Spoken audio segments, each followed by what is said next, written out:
اگر قرآن و سنت کے احکام پر عمل کیا جاتا تو کیا نام و نہاد عدالتیں لو میرج کی شکل میں ناجائز نکاح کا سرٹیفکیٹ دے کر حرام کاری کی اجازت دیتی؟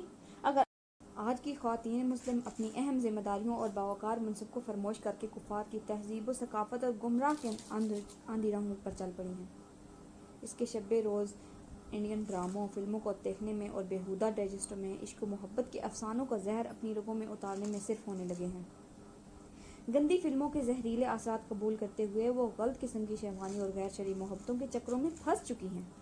عبادات سے دور، شرم و حیا سے عاری، بیہودگی اور لچر افکار کا شکار ہو کر اپنی زندگی کے عظیم مقصد اور نئی نسل کی تعمیر میں اپنی مثبت کردار کو یکسر بھول گئی ہیں۔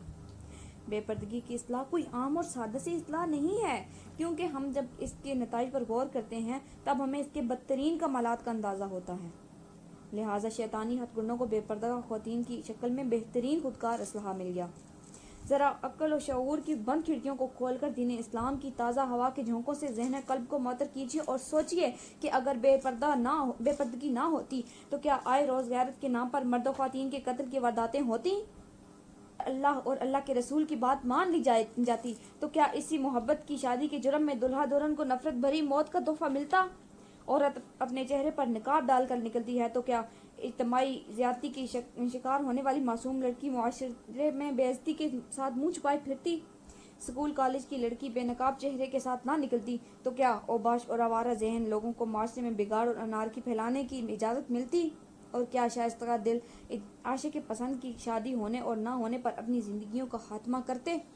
سوچیے، اگر والدین اپنی اولاد کو قرآن و سنت کی تربیت میں پروان چڑھاتے تو کیا آج انہیں مشفق مہربان والدین کے ساتھ اپنی بیٹیوں کے گھر سے بھاگ کر محبت کی شادی کرنے کی وجہ سے سر جھکے ہوئے ہوتے؟ عالم کفر کی خفیہ گھنونی سازی کے تحت الیکٹرانک میڈیا پر فحاشی اور اریانی کو پروان چڑھانے والے نت نئے ڈرامے، فلمیں، انٹرنیٹ اور فیشن شوز بند کر دیے جاتے تو کیا اسلامی معاشرے میں مادر آزاد دین و مذہب سے بیزار مخلوط مجالس اور بے پردگی اتنے عروج کو پہنچتی؟ یاد رکھیے، اخبارات کے وہ صفحات جو جرائم، قتل و غارت اور خودکشیوں کی خبروں سے سیاہ ہو چکے ہیں، وہ چیخ چیخ کر حکومتی اداروں سے سوال کرنا ہے کہ اس بے پردگی کے تحفے مزید کتنی زندگیاں برباد کریں گے۔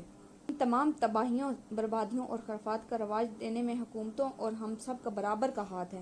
چاہیے تو یہی تھا کہ لا الہ الا اللہ کی بنیاد پر حاصل کیے جانے والے اس ملک پاکستان میں اللہ کا قانون اور شریعت محمدی کا نفاذ ہوتا، مگر وہ جھونپڑی کیسے سلامت رہ سکتی ہے جس کے مکینوں نے آندھیوں اور طوفانوں سے دوستی کی ہو؟ حکومتی اداروں کی سرپرستی میں آزاد خیالی، آزادی نسواں اور حقوق نسواں کی آڑ میں عالم کفر اپنی گھنونی سازشوں کا جال بچھا چکا ہے۔ یاد رکھیے، ان مغربی آقاؤں کو آپ کی باپردہ عورت سے کچھ ہمدردی نہیں ہے۔ کفار آپ میں سے صرف آزاد خیال عورتوں کا ہمدرد خیر خواہ ہے۔ کافر اپنے وسائل اور اپنے سرمایہ صرف انہی لوگوں پر خرچ کرتے ہیں جو داڑھی کو فرعون کی یاد اور برقعے کو پتھر کے زمانے کی یاد کہیں۔ ہمارے پاس ایسی مثالیں موجود ہیں کہ مغرب کی عورت نے دین اسلام کا مطالعہ کیا، اپنے عزت افزا مقام و مرتبہ کو پہچان کر اسلام قبول کر لیا اور کامرانیوں کی راہ پر گامزن ہو گئی، لیکن ہماری نام و نہاد مسلم خواتین آزاد خیالی ترقی کے زمے باطل میں اپنی عزت سے ہاتھ دھو بیٹھیں۔ دوسروں کے لیے نمونہ بننا تو درکنار خود آنوں کی طرح بھٹکنے لگیں۔ سوچئے، جس عورت کی معاشرتی اور ازواجی اور خانگی زندگی تباہ ہو چکی ہے، وہ زیادہ لائق تعظیم و ستائش ہے یا وہ خود اس کائنات کا پرامن نظام قائم کر کے محفوظ و مامون ہو چکی ہے؟ رسول اللہ صلی اللہ علیہ وآلہ وسلم نے ارشاد فرمایا، اللہ تعالیٰ اس کتاب قرآن مجید پر عمل پیرا ہونے والی قوموں کو عروج اور عزت سے ہمکنار کرتا ہے اور اسے چھوڑ دینے والی قومیں ذلت اور رسوائی میں مبتلا ہوتی ہیں۔